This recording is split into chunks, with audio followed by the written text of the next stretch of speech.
नहमदुहु व नुसल्ली अला रसूलिहिल करीम। अऊज़ु बिल्लाहि मिनश शैतानिर रजीम। बिस्मिल्लाहिर रहमानिर रहीम। मेरे प्यारे भाइयों, बुज़ुर्गों, दोस्तों और प्यारी बहनों, अस्सलामु अलैकुम व रहमतुल्लाहि व बरकातुहू। आप लोगों का होस्ट भाई फयाज़ स्टार गुड टीवी की जानिब से एक मुख्तसर और क़ीमती वीडियो के साथ हाज़िर है। अल्लाह पाक के फजल करम से आज की इस वीडियो में बहुत ही अहम टॉपिक पे बात करेंगे और वो टॉपिक जो है वो हमारी दुनिया और आखिर की ज़िंदगी से वाबस्ता है। मेरे भाइयों, बुजुर्गों, दोस्तों, चूँकि आप बड़े भी होंगे, छोटे भी होंगे, मेरे हम उम्र भी होंगे, मेरी बहनें भी होंगी, मेरी बच्चियाँ भी होंगी, तो मैं आप लोगों से ये रिक्वेस्ट करता हूँ कि दीन के लिए वक़्त निकालिए। आज अगर आप लोगों ने अल्लाह की अज़मत की बात को सुना, अल्लाह की अज़मत को सुना और आप सल्लल्लाहु अलैहि वसल्लम की मुबारक तरीक़ों के बारे में सुना और दिल से सुना, तो मेरे भाइयों, बुज़ुर्गों, दोस्तों, ये जो आपका सुनना है ये आपको दोनों जहानों में तरक्की देगा, आपकी बका का ज़ामिन है। अगर कोई बंदा ये चाहता है कि मैं कामयाब हो जाऊं, तो उसे चाहिए कि अपना लाइफस्टाइल चेंज करे। हमारे लाइफस्टाइल में बिगाड़ लाने वाला जो है वो शैतान है और वो अपना नफ्स है। वो शैतान जो साथ में जुड़ा हुआ है और वो शैतान जो नफ्स की सूरत में है। मेरे भाइयों, बुजुर्गों, दोस्तों, अगर इनको हम थोड़ा सा मैनेज कर लें और अपने लाइफस्टाइल को थोड़ा सा डेवलप कर लें, तो अल्लाह के फजल करम से हम लोग बहुत आसानी से दुनिया में भी और आखिरत में भी कामयाबी हासिल कर सकते हैं। मेरा रब अल्लाह सुब्हानहू तआला, जिसने क़ुरआन को नाजिल किया, एक मुकम्मल ज़ाब्ते हयात है। इस क़ुरआन में अल्लाह करीम ने साफ़ साफ़ बयान कर दिया कि तुम्हारे लिए कामयाबी देने वाली किताब, तुम्हें सीधा रास्ता दिखाने वाली किताब, तुम्हें दुनिया और आखिरत की रोशनियों से आगाह करने वाली किताब, तुम्हें अंधेरों से खींचकर रोशनी में लाने वाली किताब, तुम्हें टेढ़े रास्ते से सीधे रास्ते पे करने वाली किताब, ये किताब जो है इसको मैंने लैलतुल क़द्र में नाजिल किया। और लैलतुल क़द्र वो रात है जो 1000 महीनों से बेहतर है। और इस रात को आप लोग रमज़ान मुबारक की आखिरी अशरे की आखिरी ताक रातों में तलाश करो, जैसे कि आप सल्लल्लाहु अलैहि वसल्लम ने फरमाया। मेरे भाइयों, बुजुर्गों, दोस्तों, आज का टॉपिक वो ये है कि हम किस तरीक़े से डेवलप हो सकें, अपना माइंड सेट डेवलप कर सकें और काबिलीन वालिदैन कौन से हैं, यानी कि काबिल वालिदैन, होशियार वालिदैन, क्लेवर पेरेंट्स जो हैं वो कौन से हैं, वो कौन से पेरेंट्स हैं जो औलाद के लिए दोनों जहानों में कारामत साबित होते हैं। मेरे भाइयों, बुजुर्गों, दोस्तों, अपनी औलाद को सिर्फ ये नहीं कि सिर्फ उनको खाना पीना खिलाया जाए, बल्कि सबसे बड़ी चीज़ जो है वो उनकी तरबियत है। और अल्लाह सुब्हानहू तआला भी ये चाहता है कि मेरे कुंबे की सही तरीक़े से तरबियत की जाए। ये जितना भी क़यामत तक आने वाले इंसान हैं, जितना भी आपको ये सिस्टम नज़र आ रहा है और इसमें जो इंसान बस रहा है, तो इंसान को अल्लाह करीम ने अशरफुल मखलूक़ात ठहराया है। अब अशरफ क्यों ठहराया? बाकी जो मखलूक हैं वो भी तो अल्लाह की मखलूक हैं, उनको अशरफ क्यों नहीं कहा गया? मेरे भाइयों, बुजुर्गों, दोस्तों, उनकी वजह से दुनिया को क्यों नहीं बनाया? दुनिया सिर्फ बंदे की वजह से बनी है जी। जब दुनिया में इंसान की आमद होने लगी, अल्लाह करीम ने सारे सिस्टम डेवलप करके रखा हुआ था, तो इंसान को अल्लाह करीम ने अशरफ ठहराया। और अशरफ ठहराए इस वजह से कि अल्लाह करीम ने इसको अक़ल भी दी और शऊर भी दिया। अब ये दो अलग अलग सी चीज़ें हैं। आप अगर समझने की कोशिश करोगे डियर व्यूअर्स, तो आप समझ सकते हो अगर टाइम दोगे। अगर आप टाइम नहीं दोगे तो मुख्तसर वक़्त में ये बात आपकी समझ से बालातर है। अक़ल और शऊर दो चीज़ें मैं कोशिश करता हूँ कि छोटे से टाइम में, मुख्तसर टाइम में इसको मैं समेट सकूँ, कोशिश करता हूँ अल्लाह पाक के फजल करम से। लेकिन बात हो रही है कि क्लेवर पेरेंट्स कौन से हैं। तो अशरफुल मखलूक़ात जो इंसान को ठहराया है, इसको अल्लाह ने अक़ल दी और शऊर दिया। अब मैं ये जो कह रहा हूँ ये अल्लाह सुब्हानहू तआला की तौफ़ीक से कह रहा हूँ, अल्लाह सुब्हानहू तआला की मदद से कह रहा हूँ। और मेरी दुआ है कि ए अल्लाह मेरी ज़ुबान पे वो अल्फाज जारी कर जिन अल्फाज की मदद से मेरी और मुझे सुनने वालों की इस्लाह हो सके, मुझे भी खैर मिल सके और मेरे सुनने वालों को भी। तो मेरे भाइयों बुजुर्गों दोस्तों, कोशिश ये होती है, मैं चीज़ के लिए कोशा हूँ कि अच्छी से अच्छी चीज़ को मैं आप लोगों के सामने रखूँ और हाईलाइट करूँ और आप लोग उससे देख के उससे मुस्तफ़ीद हो सकें। तो मेरे भाइयों बुजुर्गों दोस्तों, अक़ल और शऊर, अब अक़ल के सोर्स से इंसान जो है ये प्लान बना सकता है और शऊर इसको पता चलता है कि मेरे साथ क्या हो रहा है। तो इंसान को अक़ल भी अल्लाह करीम ने अता की है और शऊर भी दिया। लेकिन इससे जो बड़े बड़े जानवर अल्लाह करीम ने अता बनाए, जैसे कि हम लोग हाथी को ले लें, बबर यानी कि शेर को ले लें, टाइगर्स को ले लें, और इसी तरीके से आप लोग जिराफ़ा को ले लें, ज़ेब्रा को ले लें, और भैंसों को ले लें, हाथियों को, ये अपने ऊँटों को ले लें, काफ़ी बड़ी बड़ी मखलूक़ात अल्लाह करीम ने पैदा फरमाई है। तो उनको अल्लाह करीम ने शऊर नहीं दिया, उनको अक़ल नहीं दी। शऊर दिया है लेकिन अक़ल नहीं दी। अब शऊर क्या है, यानी कि एक मालिक है, वो भैंस पालने वाला है या घोड़ा पालने वाला है या हाथी पालने वाला है या टाइगर पालने वाला है, एनी वन ऑफ दोज में जो भी इसको लाइक करता है, मतलब है कि वो अपने एक डोमेस्टिक एनिमल को पकड़ता है, उसको रखता है। तो वो एनिमल को फिर जो है ना, जब वो नहीं समझता, बाज़ टाइम यानी कि हमने ख़ुद भी किसी टाइम पे, मैंने ख़ुद भी भैंसें मैंने रखी हुई थी अल्लाह पाक के फजल करम से। मैंने बचपन में, यानी कि that time I was reading class 6, मैं 6ठी में पढ़ता था, जब मेरी अल्हम्दुलिल्लाह 2 भैंसें थीं और मैं उन पे सवार होके उनको चराता था। और जब उनको मैं कमादों की तरफ, खेतों की तरफ, फील्ड की तरफ लेके जाता था, उनको चराता था, तो अक्सर वो पराए खेत में अगर मुँह मारती तो मैं उसको डंडा मारता या उसको खींचता। तो वो भैंस जो मेरी थी उसको पता चल जाता कि मालिक को बुरा लग रहा है, और जब उसको मैं डंडी मारता तो वो वहाँ से मुँह हटाती। तो उसको पता चलता कि भाई ये अभी अगर डंडी मुझे मालिक मारेगा तो मुझे दर्द होगी, तो लिहाजा इसको अवॉइड ही कर लो, ठीक है ना। तो मेरे भाइयों बुजुर्गों दोस्तों, ये जो शऊर था वो तो उससे था कि भाई मालिक मुझे मार रहा है और उसकी वजह से मुझे मुंह आगे करना पड़ रहा है। तो मेरे भाइयों बुजुर्गों दोस्तों, उसके पास अल्टरनेटिव में उसके पास दूसरा ये ऑप्शन नहीं था कि मैं इस मालिक के साथ क्या बिहेव करूं, किस तरीके से इसको मैं पेश आऊं। इसने तो मुझे डंडी मारी, अब इसके रिसोर्स में मैं क्या प्लान करूं। तो ये प्लान जो है ना, ये प्लान अकल से होती है, तो प्लान नहीं वो कर सकता था। उसको फीलिंग्स होती थी, जब आप किसी भी जानवर को मारते हो या पीटते हो या उसे समझाते हो तो वो दर्द उसे फील होती है, ठीक है ना, यानी कि वही फील्स इजीली, ठीक है, वो अच्छे तरीके से वो फील करता है। लेकिन यही does not know about his plan, वो अपने प्लान के बारे में ना तो बता सकता है, ना तो बता सकता है और ना उसको प्लान बना सकता है।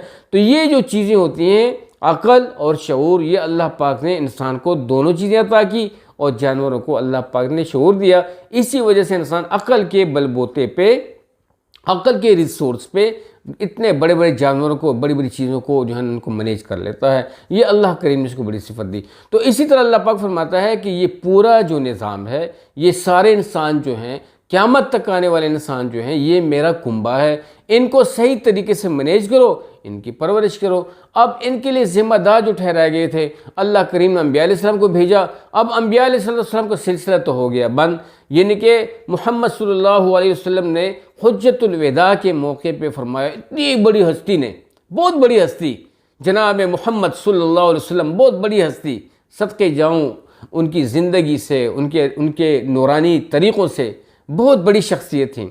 आप सल्लल्लाहु अलैहि वसल्लम ने हुज्जतुल विदा के मौके पर फरमाया कि ए मेरे हज़रात साहब अकराम, है जी, मैंने ये दीन जो है मुकम्मल किया या नहीं किया, तुम तक पहुँचाया या नहीं पहुँचाया। तो आप सल्लल्लाहु अलैहि वसल्लम को हज़रत साहब अकराम ने फरमाया, या रसूल अल्लाह, आपने सिर्फ दीन को मुकम्मल करना तो क्या, आपने दीन का पूरा हक़ अदा किया है। तो मेरे भाइयों बुजुर्गों दोस्तों, आप सल्लल्लाहु अलैहि वसल्लम ने हुज्जतुल विदा के मौके पे फरमाया कि ए अल्लाह मैंने तेरे दीन को इन तक पहुँचाया, सही तरीके से पहुँचाया, ए अल्लाह तू गवाह रहना, तू गवाह रहना, तू गवाह रहना। और फरमाया कि अना खातमुल नबीयीन ला नबी बादी, मैं अल्लाह का आखिरी रसूल हूँ, मेरे बाद कोई नबी नहीं आने वाला। इसलिए अल्लाह करीम ने भी अपने पाक किताब में फरमाया इस उम्मत को, स्पेशली मोहम्मद सल्लल्लाहु अलैहि वसल्लम की उम्मत को, मेरे भाइयों बुजुर्गों दोस्तों, भटको नहीं।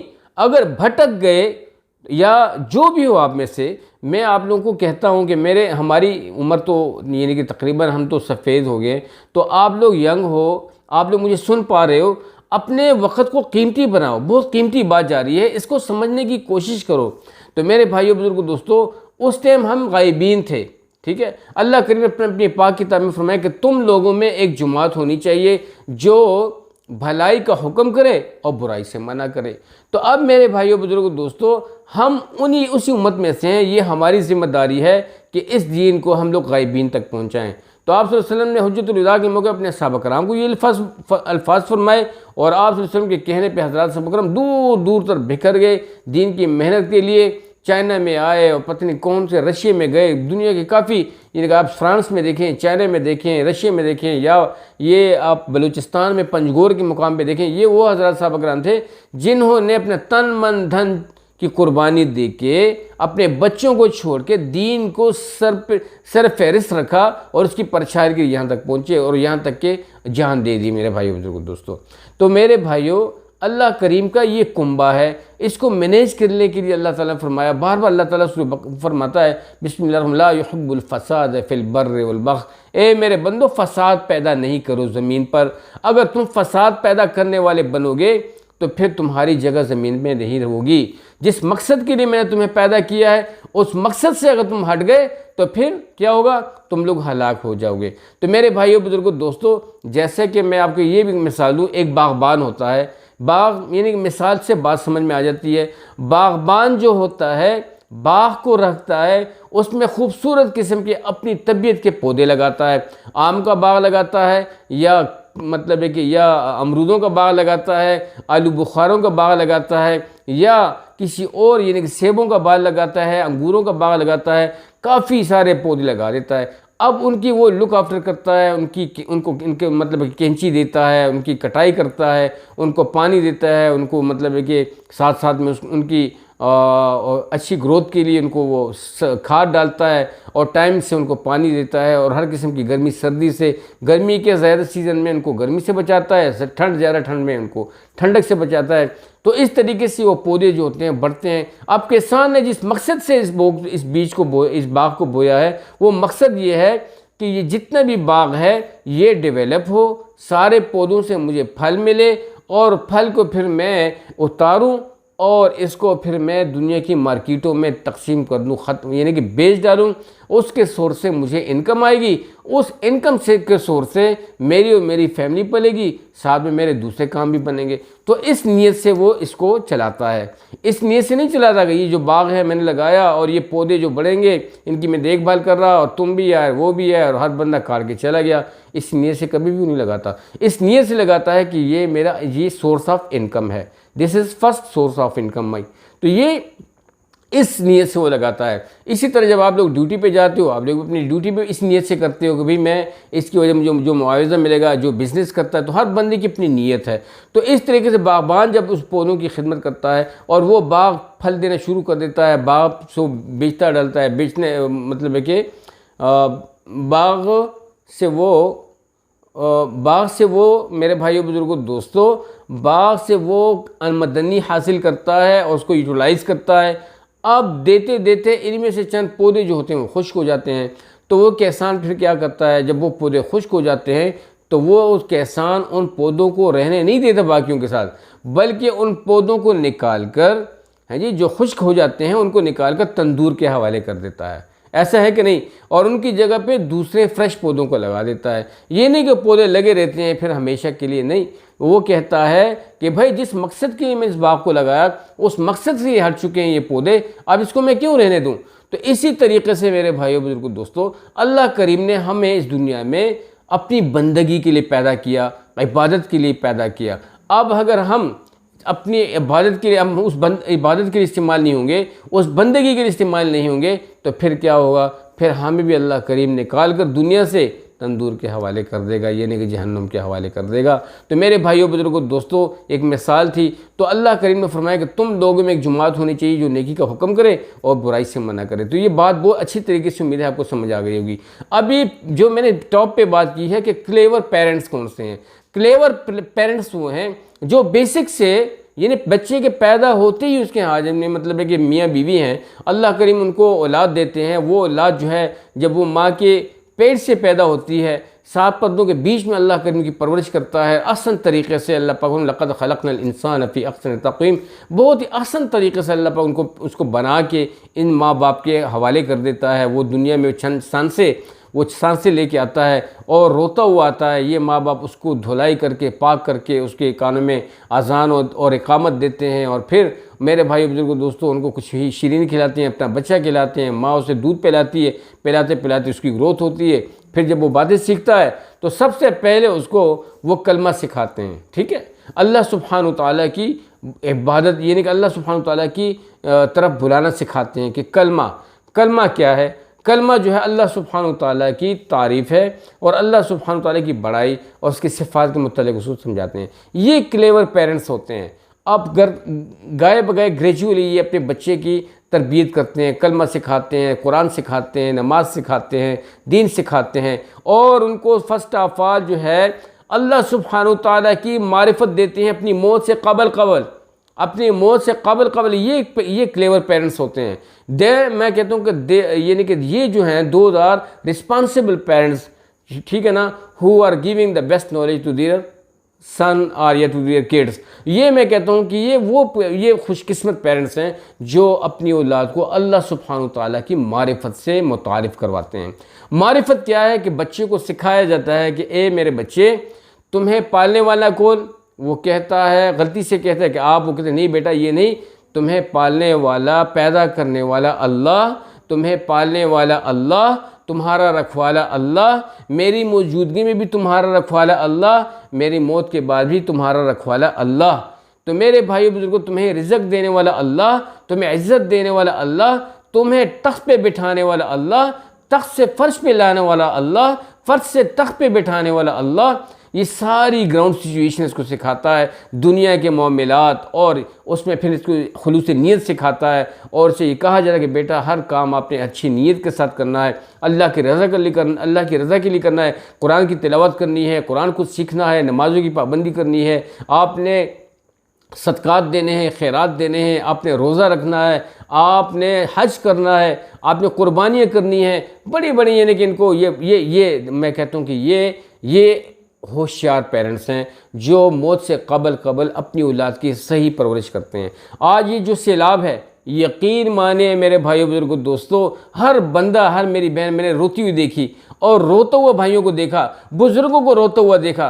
तो मेरे भाइयों बुजुर्गों दोस्तों, अब अगर हम अभी रो रहे हैं तो इससे पहले अगर रोते, और उस रोने की वजह से हमसे ये तकलीफ़ और ये अज़ाब ना आता तो शायद कि, तो मेरे भाइयों बुजुर्गों दोस्तों, वो पंजाबी की मिसाल है कि हुण पछताने से की फ़ायदा जदों चिड़ियाँ चुग गई खेत। ये नहीं कि अभी पछताने से क्या फ़ायदा जब चिड़ियाँ आई और अब मैं आपका बीज लेके चली गई। तो मेरे भाइयों बुजुर्गों दोस्तों, before the time, earlier time में हमने अपने आप को डेवलप करना है, अपने माइंड सेट को डेवलप करें, बचपन से अपने बच्चों की किबला दुरुस्त करें, उनको दुनियावी एजुकेशन भी दें। दुनिया की एजुकेशन के मुतालिक ये जो पेरेंट्स, जो होशियार पेरेंट्स हैं, वो उनको सिखाते हैं कि बेटा ये दुनिया आपकी ज़रूरत है, this is not your mission, ये आपका मकसद नहीं है, this is your basic need, ये आपका बेसिक नीड है। आपने इस बेसिक नीड को अल्लाह के अहकामात और मोहम्मद सल्लल्लाहु अलैहि वसल्लम के एकॉर्ड की, यानी कि in the light of orders of Muhammad सल्लल्लाहु अलैहि वसल्लम, in the light of Allah सुब्हानहू तआला एंड मोहम्मद सल्लल्लाहु अलैहि वसल्लम के मुबारक तरीक़ों के मुताबिक आपने सारी चीज़ों को यूटिलाइज़ करना है। ये अच्छे पेरेंट्स का जो है ना, ये होता है, ये एक गुड जो है ना, ये उनकी, मैं कहता हूँ कि ये लुक आफ्टर है कि अपने औलाद की परवरिश को बेस्ट तरीके से जो है ना अपनी औलाद की परवरिश करें। ये होशियार औलाद हैं, होशियार पेरेंट्स हैं।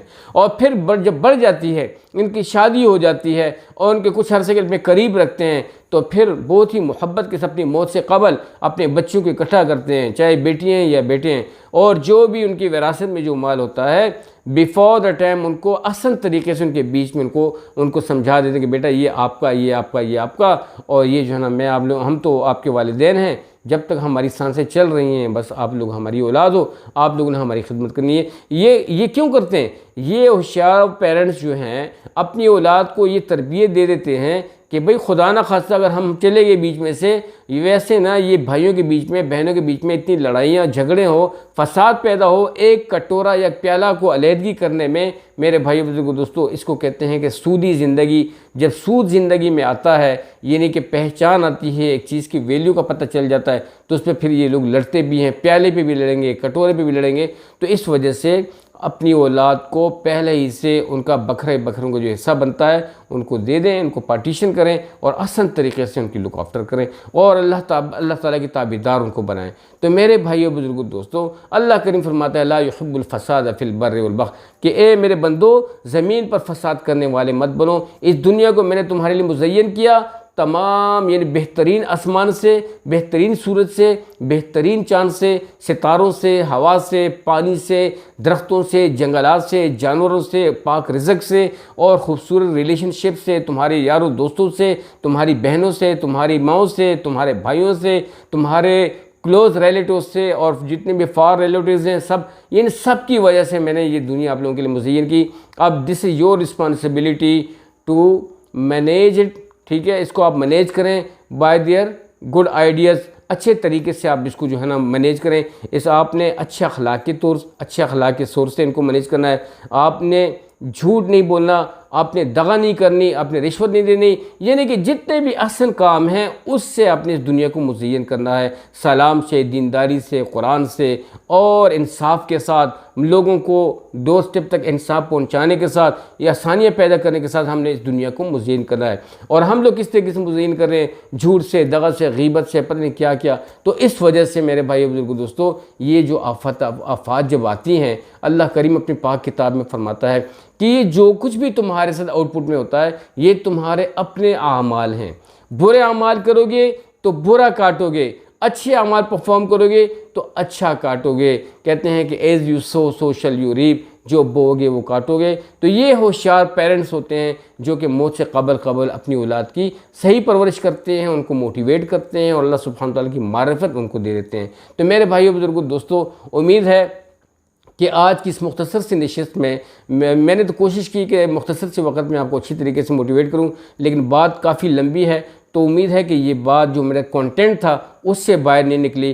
कंटेंट मेरा यही था कि काबिल और होशियार और क्लेवर पेरेंट्स कौन से होते हैं? वो यही होते हैं जो रिस्पॉन्सिबल होते हैं और जो अपनी रिस्पॉन्सिबिलिटी को समझते हैं और अकॉर्डिंग टू डेट अपनी औलाद की परवरिश करते हैं, लुक आफ्टर करते हैं और अल्लाह सुब्हानहू तआला की बंदों में अच्छे बंदे छोड़ के चले जाते हैं, क्योंकि ये अल्लाह का कुंबा है। और जैसे कि एक माँ बाप का ये छोटा कुंबा होता है, अगर आप एक फैमिली है, माँ बाप है, उसकी औलाद को कोई ख़राब करे बीच में से या कोई आगे पीछे कोई डंडी मारे, तो क्या वो पेरेंट्स को लाइक करेंगे?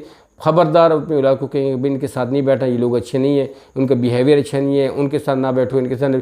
ये ट्रीटमेंट देते हैं, ये इंस्ट्रक्शन देते हैं। इसी तरह अल्लाह करीम भी ये चाहता है कि मेरे बंदों के बीच में फसाद मत पैदा करो, इनको मिसगाइड मत करो, इनको डिसऑर्डर मत करो, इनको नाफरमानी वाले कामों पे मत लगाओ और इनको अच्छे तरीके से सिखाओ, इनको मेरी मारिफत दो, मेरी पहचान दो कि मैं कौन हूँ, तुम्हें पैदा करने वाला, तुम्हारा खालिक, तुम्हारा मालिक, तुम्हारा राज़िक। जब इस तरीके से आप अपनी औलाद की लुक आफ्टर करेंगे, जब उनकी ग्रोथ होगी, उनका माइंडसेट डेवलप होगा, वो कभी भी मार नहीं खाएंगे, अल्लाह के करीब होंगे और अल्लाह की रज़ा का सबब होंगी। तो मेरे भाइयों बुजुर्गों दोस्तों, ना तो सैलाब आएगा, ना कोई तूफ़ान आएगा, ना कोई तकलीफ़ होगी, ना कोई बीमारी होगी। अल्लाह के फजल करम से खुशम खुरम ज़िंदगी है। तो क्यों ना जब हम बाद में रोएं तो उससे पहले बेस्ट यही है कि हम पहले से अच्छे अमाल करें, अच्छे अमाल के सोच से हम लोग ग्रोथ करें। तो ये जो सैलाब आया हुआ है, जितने भी मसले अल्लाह पाक हमारे मुल्क से और पूरे आलम के इंसानों से अल्लाह पाक तकलीफ़ात को दूर करे। स्पेशली मेरे मुल्क के लोग, पाकिस्तान के जितने भी मेरे मुसलमान बहन भाई हैं, मुमिनीन मुमिनात, मुस्लिमीन मुसलमान, सबको अल्लाह पाक हिदायत देकर पूरे आलम के इंसानों के लिए हिदायत का ज़रिया बनाए और हमारे मुल्क को अल्लाह पाक दिन दुगनी रात चौगुनी तरक्की अता फरमाए। हमारे मुल्क के जितने भी दिफा है अफवाज पाकिस्तान को अल्लाह पाक मज़ीद तरक्कियाँ और खुशियाँ और अल्लाह पाक तरक्कियों से और मतलब है कि साबित कदमी से हम किनार करें, दीन के साथ, अच्छे अखलाक के साथ, अच्छे मामलात के साथ मुल्क को तरक्की देते हुए तरक्की देने की सोच के साथ अल्लाह पाक को तरक्की इस्तिकामत नसीब फरमाए। हमारी इंटेलिजेंस को भी और इसी तरीके से जितने और भी इदारे के जो हमारे सरबराहान हैं उनको भी अल्लाह पाक हिदायत दे। हमारे बहन भाइयों को, हमारे पड़ोसी यारों दोस्तों को, सबको अल्लाह पाक दीन पर कायम रखे। दीन ही में कामयाबी है, कुरान ही में कामयाबी है, कुरान ही में निजात है। उम्मीद है मेरे भाई बुजुर्ग दोस्तों कि आज की छोटी सी नशिस्त में आपको काफ़ी चीज़ें समझ में आ गई होंगी। कोशिश ये होती है कि अच्छे से अच्छा टॉपिक लेकर और आप लोगों के साथ शेयर करूं, तो यही अच्छा टॉपिक था। अगर वीडियो अच्छी लगी हो तो ज़रूर लाइक और चैनल को सब्सक्राइब कीजिएगा। जो चैनल पे नए थे हमारे चैनल को ज़रूर सब्सक्राइब करें ताकि मेरी आने वाली हर नई वीडियो को नोटिफिकेशन टाइम आप लोगों को मिलता रहे। आप लोग अल्लाह ताला आप लोगों को बहुत खुश रखे। अब तक के लिए इतना ही इजाज़त चाहता हूँ। अस्सलामु अलैकुम वरहमतुल्लाहि वबरकातुहू।